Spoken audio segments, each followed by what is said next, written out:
Hi friends, ఈ వీడియోలో మనము రోజువారీ రాశి ఫలాలలో కన్యా రాశి వారి గురించి తెలుసుకుందాం. అంతకన్నా ముందు చిన్న రిక్వెస్ట్ ఫ్రెండ్స్, ఈ వీడియో మొదటగా చూస్తున్నట్లయితే లైక్ చేయండి, షేర్ చేయండి, అలాగే సబ్స్క్రైబ్ చేయడం అసలు మర్చిపోవద్దు. మీ యొక్క సపోర్ట్ నాకు ఎంతో అవసరం.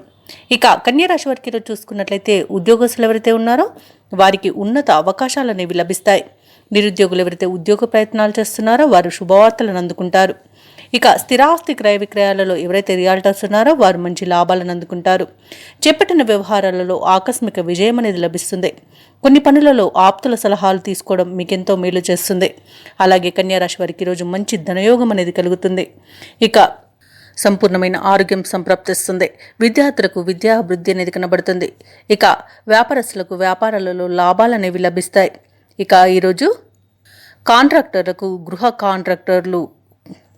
గృహ కాంట్రాక్టులు ఎక్కువ లభించే అవకాశం అయితే కనిపిస్తుంది. ఇక విదేశాలలో ఎవరైతే విద్యాపరంగా, వృత్తిపరంగా, వ్యాపారపరంగా ఎవరైతే నివసిస్తున్నారో వారికి మంచి లాభదాయకంగా ఉంటుంది. ఇక పోగొట్టుకున్న వస్తువులను తిరిగి పొందుతారు. అలాగే కోర్టు కేసుల్లో మీకు అనుకూలమైన తీర్పు అనేది లభించే అవకాశాలు అధికంగా కనిపిస్తాయి. అలాగే ఆశించిన ఆర్థిక లాభాలు అనేవి కనిపిస్తున్నవి. ఇక వివాహ ప్రయత్నాలు చేసేవారికి శుభవార్తలు అనేవి అందుతాయి.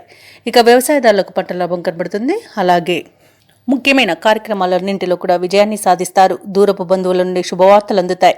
ప్రత్యర్థుల నుండి సైతం అనుకూలమైన సందేశాలు రావచ్చు. ఆసక్తికరమైన రీతిలో కొన్ని వివాదాలు తీరుతాయి.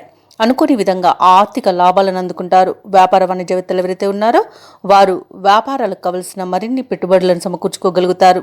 ప్రభుత్వ ఉద్యోగస్తులు ఎవరైతే ఉన్నారో వారు ఉన్నత స్థితికి రావచ్చు. చిత్ర పరిశ్రమ వారికి, క్రీడాకారులకు ఊహించని పిలుపు రావచ్చు. ముఖ్యంగా విద్యార్థులు ఒత్తిడి తొలగించుకోగలుగుతారు. మహిళలకు ఉత్సాహవంతంగా ఉంటుంది. ఇక కన్యా రాశి వారికి అదృష్ట రంగు ఎరుపు, ప్రతికూలమైన రంగు నేరేడు, అదృష్ట సంఖ్య 9. ఈరోజు కన్యా రాశి వారు దుర్గా స్తోత్రాలు పఠించడం వలన మంచి శుభ ఫలితాలను పొందుతారు. అలాగే పనులలో వచ్చే ఆటంకాలని తొలగించుకోగలుగుతారు.